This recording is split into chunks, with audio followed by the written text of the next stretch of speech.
14 октября 2024 года в Бишкеке открылся Российско-Кыргызский образовательный форум. Первый день форума прошел на базе Кыргызского национального университета имени Жусупа Баласагына. Мероприятие собрало ведущих экспертов и представителей высших образовательных учреждений России и Кыргызстана. Программа форума включает в себя несколько круглых столов, где обсуждаются темы сотрудничества в горной науке, передового инженерного образования, развития академической мобильности и внедрения инновационных технологий в образовательные процессы. В рамках форума сегодня в КГМА имени Исы Поноевича Хубаева состоялось подписание соглашения об образовании Российско-Кыргызского консорциума медицинских университетов и представлена выставка «Российское образование», демонстрирующая достижения и возможности для студентов и преподавателей. Форум стал площадкой для обмена опытом и обсуждения совместных проектов, направленных на развитие образовательных связей между Россией и Кыргызстаном. Меня зовут Эмирвелиев Руслан, я начальник управления международного сотрудничества Сеченовского университета и представляю здесь часть российской делегации.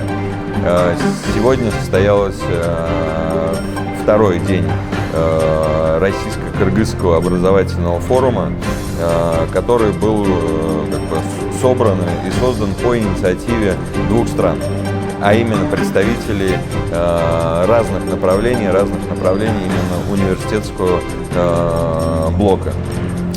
И сегодня мы обсуждали здесь с коллегами создание потенциального консорциума, который бы способствовал развитию системы образования России и Кыргызстана. И мы с энтузиазмом смотрим в будущее и надеемся, что данный консорциум позволит двум странам обогатить свой опыт, поделиться передовыми наработками, за счет чего мы сможем достигнуть совместного синергетического эффекта.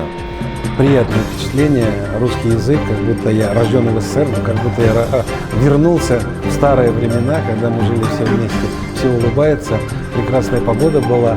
Сегодня немножко дождь, наверное, погода плачет, что гости разъезжаются. Но мы вернемся, потому что прошли серьезный ряд встреч, обсуждение научных вопросов в области образования.